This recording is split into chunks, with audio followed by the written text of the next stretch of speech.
斉藤ひとり先生へのご質問。いつも知恵の言葉、愛ある言葉を頂戴し、感謝しております。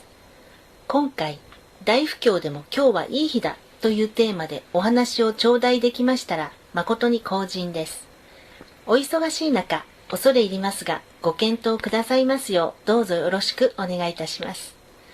斉藤ひとり先生へのご質問は以下の通りでございます。はい、今テーマを決めて答えてくださいって言われたんですけど、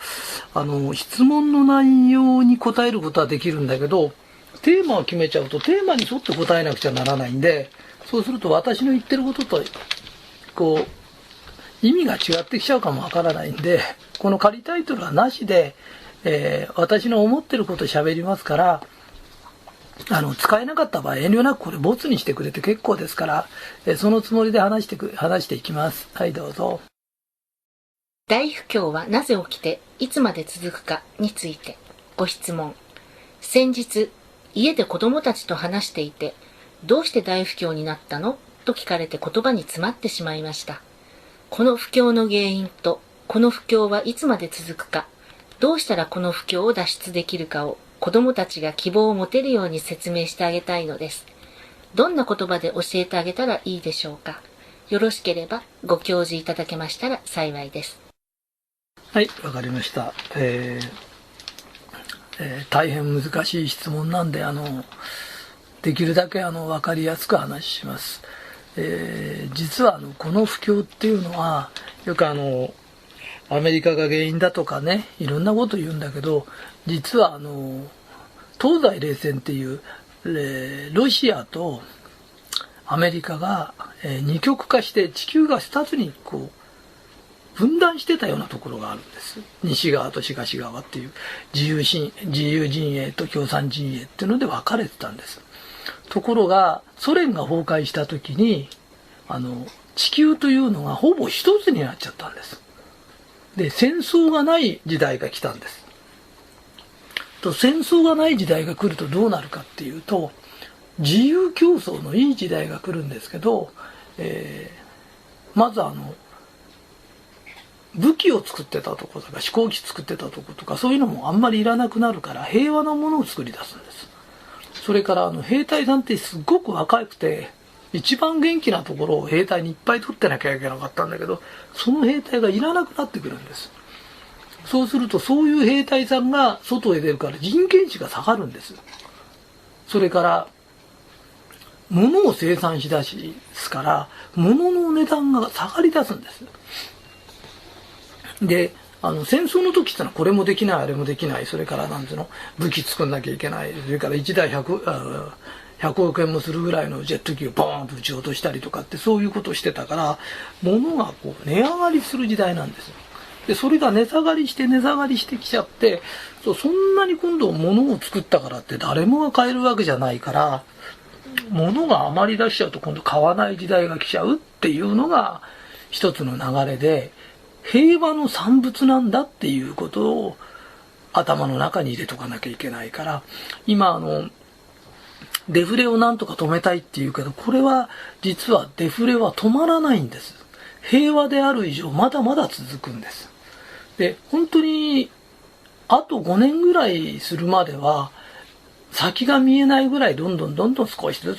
つね下がります。もちろん一本調子に下がるんじゃないですよ。上がったり下がったり上がったり下がったりしながらノコギリの刃みたく、それが斜めになってるみたく上がったり下がったりしますよっていうことです。それでも利益を出したいなって一部考えたところが投機といって値上がりしそうなものをどんどん買っていったりとか、そういうことを考え出して今度金融危機みたいのが起きたんだっていうことなんだけど、あれがなくてもこういう事態が起きちゃったんです。だから私が言ってるようにオバマさんが少しぐらい頑張ろうが、日本のね鳩山さんが本当に頑張ってるんです。頑張ったからってこの不況はなんとかなるようなものじゃないですよっていうことなんです。で、これが人間的な答えなんですけど、答えって常に2つあるんです。で、神的な答えっていうのがあるんでですね。で、神的な答えからすると、どういうことかっていうと、少しずつ神は平和を目指して平和へ向かわしてるんです。それから、平和になれば世界中どこからでも物も買えるし、安いところへ仕事を出せる。だから今中国が景気がいいっていうのは、今中国というところがすごく安かったから仕事がどんどん出てるんですけど、当初に比べたら中国も豊かになってきてだいぶ高くなってきてるんです。そうするともうちょっと経つと今度は中国からインドとかへ仕事が流れます。で、このことによって確かに日本や先進国は少し下がってるんですよ、いろんな形でね。だけど世界の本当に貧しかったところはだんだん徐々に豊かになってきてるんです。で、2つの流れがあって、神のご意志とそれから人間のなせる技、この両方を加味しないと経済ってうまく理解できないんです。だからこの2つを加味すると世界の国の中からだんだんうんと貧しい国が減っていくんだ。そういうところへ仕事が流れるんだ。次々とね。それから豊かになった国は少しお金を使い出すようになってくるっていう今の中国のような状態が起きてくるんだなっていうふうに理解すればいいんじゃないかと思います。以上です。今年はどんな年になるかについてご質問。大会社の経営破綻のニュースなどを見て本当に大不況なんだなぁと痛感しています。今年不況はもっと深刻になるのでしょうか。今年はね、別に前と同じなんです。ただ前と同じっていうに同じ不況なんですけど、それが長く続くと、持ちこたえられないところが出てきちゃうんです。だからってうんと不況になったわけじゃないんです。去年と同じことが続いているというふうに理解した方がいいと思います。以上です。毎日の生活でどんなことに心を配ったらいいかについてご質問。お金について、こんな不況の時はお金について何を心がけるべきでしょうか。第一には貯金することでしょうか、それとも自己投資が大事でしょうか。これはね、経済学者なんかは使った方がいいって言うけれど、実際にそんなことしたら大変ですから、お金を大切にすること、それから無駄を省くこと、それから自分に投資するっつってもね、本屋さん行っていい本買って読むとかね、会社の役に立つことってなんだろうなって考えるか、自分に投資するというよりも、自分は役に立つ人間になろうという心がけることの方が大切ですね。以上です。仕事について。1、私はサラリーマンなのですが、リストラや賃金カットという言葉が身近になってきて不安です。今、仕事をする上で一番心がけたらいいことは何でしょうか。これはね、本当に今サラリーマンの人は大変だよね。ただサラリーマンの方にできることって限られてんだよね。サラリーマンの方ができることって限られてるから、やっぱしね、笑顔で働く、いい返事する、周りの人に役立つようなことする、そんなことしかないんだよね。で、私はそれで十分で特別なことをする必要ってないと思うよ。以上です。仕事について。2、私は夫と2人で飲食店をやっています。この不況に負けない商売のコツはあるのでしょうか。銀座マルカンさんではどんなことを実践されていますか。よろしければ教えていただければ幸いです。商売っていつの時代でもね、景気が良ければ同業者がバンバン出てくるんです。それで景気がいい時も潰れるところっていっぱい実はあるんです。で、常にお客さんから支持してもらえるようなことをするしかないんだよね。食べ物屋さんだったら味付けよくしようとかね、窓ガラス汚いんじゃないかとかね、埃が溜まってんじゃないかとか、それから来た時、お疲れ様とかね、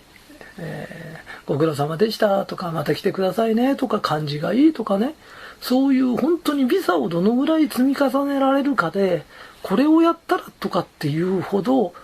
簡単なことじゃないね。小さいことの積み重ねだから、分かりづらいし、逆に言えばやる気になったらどっからでも始められる。いつの時代でも、景気のいい時代でも悪い時代でもそれしかない。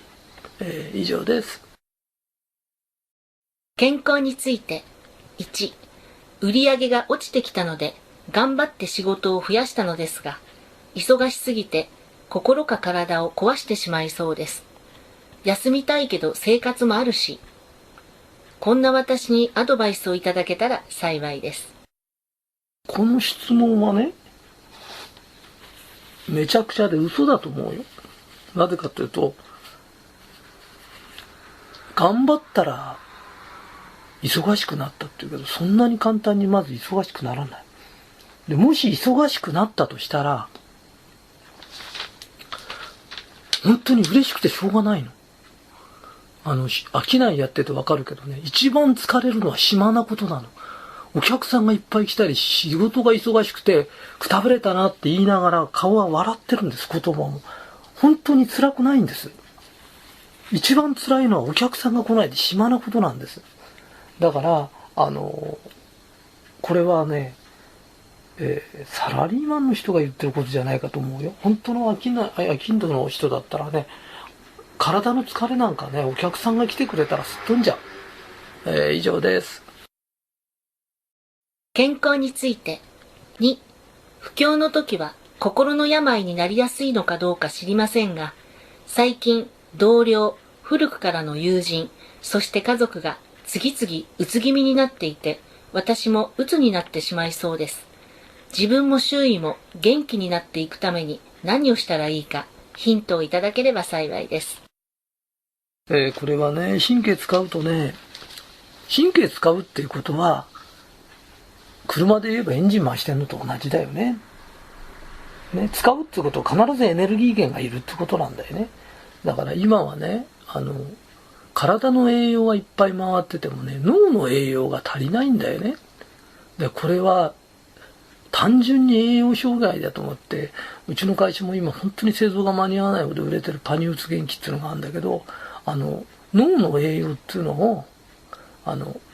摂取するように心がけた方がいい。別にうちのもん買わなくてもいいけど、本当にこれ栄養の問題だっていうことをね、アメリカやなんかでも本当に最近いっぱい言い出してきてるから、これ栄養なんだっていう目で考えた方がいい。それはもちろん神経の使いすぎって良くないよ。でも使いすぎるってことは何か栄養源がなきゃ脳は動かないんだよね。で、それを使いすぎた結果起きてるっていうふうに考えた方がいいよね。で、それを入れないで治そうっていうのは、無理だよね。それエンジンオイル入れないで車走らせたらどうなっちゃうかっていうのと全く同じだよね。過剰に使えば過剰に減りますからね。一応、これ、私たちは栄養障害だと捉えてます。以上です。人間関係について。収入が減って夫婦喧嘩が増えています。勤めている社内も前よりギスギスした感じです。こんな時だからこそみんなと明るく過ごしたいのですが、ついイライラしてしまうことが多く反省しています。アドバイスをいただけましたら幸いです。さっきも言ったんだけどね、経済っつってもね、戦後食えない時に比べたらはるか日本人って今楽なんです。それから本当に戦前のおしんの時代から比べたら夢のようないい国なんです。まだ世界から日本に入ってこようって来たくても本当にね、そういう人がいっぱいいるんです。で、日本って本当に治安もいいしね、素晴らしい国なんです。で、ここにいてイライラしていいかどうか今神様に試されてるんです。だからこの中でね、お金がちょっとないっつったって食べていけるしね、本当に今こそね、みんなと和気あいあい楽しくやろうねっていう、ここを修行として求められてるんだよね。だからその修行なんだっていうふうに思って、愛のある言葉喋ったりね、ありがとうとか感謝してるよとかね、いっぱい言った方がいいね。以上です。取り越し苦労、持ち越し苦労をしないコツ。斉藤ひとり先生のご著書を読ませていただいたら、幸せに生きるための方法として、取り越し苦労、持ち越し苦労をしないことが大事だと書いてあり、なるほどと納得しました。それでもつい未来への不安や過去の後悔が浮かび、心があちこちさまよってしまいます。アドバイスをいただければ幸いです。何でもそうだけどね、嫌いだね。人間ほっとくとね、愚痴言いたくなったり泣き言を言いたくなったりするけどね、いつの時代を見てもね、100年前より今のがいいし、200年前より今のがいい。ね、縄文時代なんか人間30で死んでたからね、寿命が30しかなかったんだよね。それから思うとどんどん良くなってんだよね。で、本当に良くなってるのに、未来を心配するっていうのは本当はおかしいんだよね。で、今まである技術とか楽しいことを全部駆使すれば、本当に私たちは豊かに生きれるんだよね、精神的にね。で、そのことを思ったら先に不安を感じる必要ってないよ。日本ってこんなに人口あって生きてくるのかって、米は余るほど取れてんだよ。玄米食べれば世界にから輸入しなくても平気なんだよ。玄米って完全食なんだよ。塩かけてても平気なの。イワシでも食べたら全然平気なんだよ。ね。だから今までと同じものを食べたいとかって言うからおかしいんだけど、日本人に合ったものちゃんと食べてらね、本当にみんな健康だし豊かだしね、生きれるから発想を変えればいいだけで、いつの時代も今までと時代が変わったらこちらも発想を変えればいいんだよね。で、発想を変えれば何のことはないから、そんなに心配することないよ。それでも心配するんだとしたら、少し脳の栄養でも取った方がいいかな。脳の栄養が足んなくなってくると何でも不安に感じるようになってくるの。不思議なもんだよ。以上です。どんな時でも感謝するコツ。どんな時でも感謝しよう。そして親切な人として生きたいと思っています。けれども突然トラブルが降りかかったり、家族の病気があったりするとくじけそうになって、なんで私がこんな目にと落ち込んでしまいます。どんな時でも感謝するために何かコツはあるのでしょうか。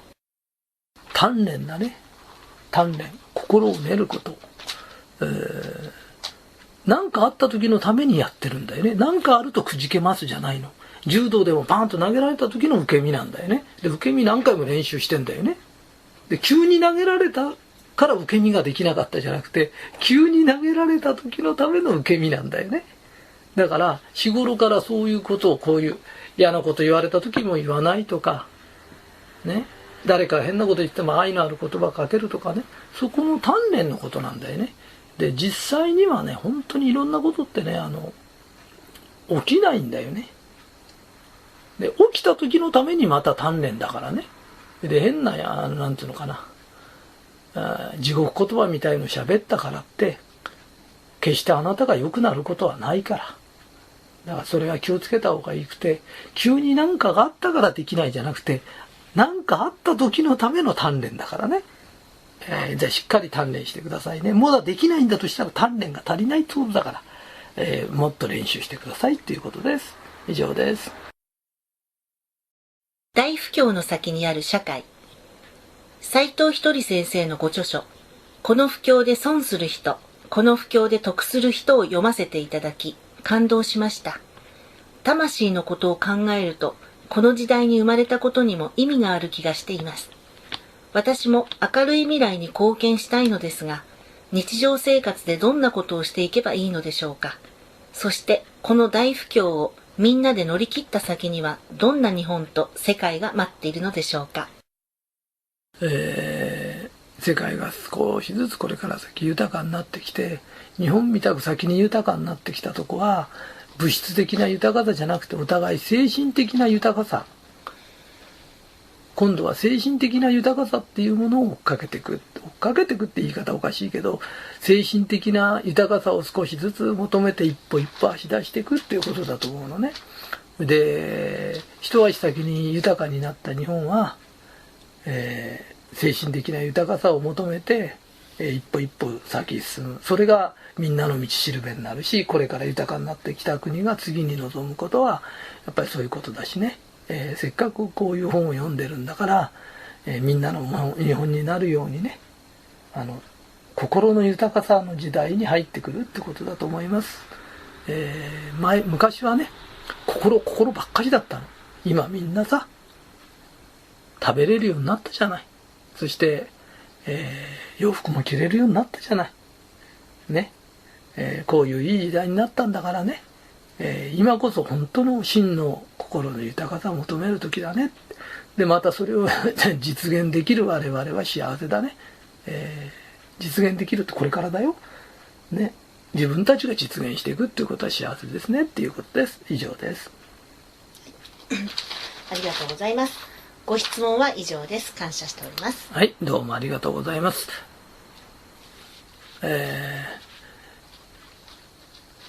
以上の答えなんですけど、この質問には本当にこれ以上の答えが私としては出せないんです。で、また私の言ってることで他の答えを求めてたのかもわかんないけど、これが答えなんです。で、このように流れてきます。時代が。で、これは誰にも止められません。で、また止める必要もないんです。本当に順調にね、いい方向に流れてます。以上です。それで、まだ細かいこと言うとおかしいんだけどね、まだまだ日本人は学ぶことがいっぱいあります。今お年寄り大切にするっていうのも本当は大切なんだけど、何でもかんでも年寄りにこれからお金をかけてどうのこうのって言うと、これから若い人たちね、私たちの面倒見ていく若い人たちが就職ができないとかね、どっかで適当なところで年寄りも本当にこう毎日歩くとか歩ける人はだよ、歩いたり自分の健康管理したりとかね、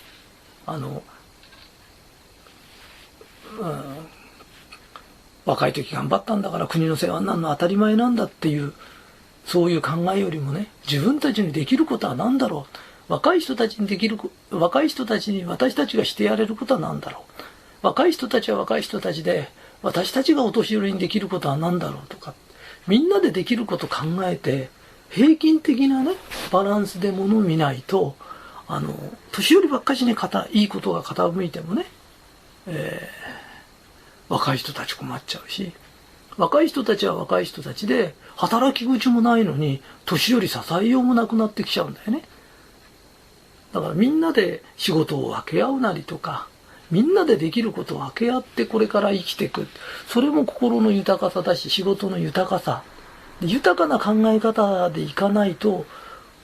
この先乗り越えていくことってできないよね。だから私は私なりにできることでこういうなんていうの、質問にお答えしたり、微力ながら一生懸命働いて税金を納めたりとか、できるだけのことをねやっていかなきゃいけないけど、国全体考えてあの人が悪いとかこっちが悪いとかっていう誰かを責めるんじゃなくて、自分たちが何かできることがあるんじゃないかっていう豊かな考えから発想していかないと、明るい未来も、明るい未来ならほっといても明るいとこ行くんじゃないよ。明るい反対側は暗いんだからね。そっちの方へ向かっちゃったら暗い方行っちゃうよ。だから決してね、先が暗いと言ってんじゃないの。暗いとこへ向かってっちゃダメだよって。明るい方へね、やっぱし今からはお互いできることなんだろう、自分にできることは何だろう、何をしてくれとかってもう要求ばかしじゃない時代がこれから来るんだって、自分たちのできることを楽しくやっていこうっていう時代が来ると思います。期待通りの答えができなくてどうもすいません。以上です。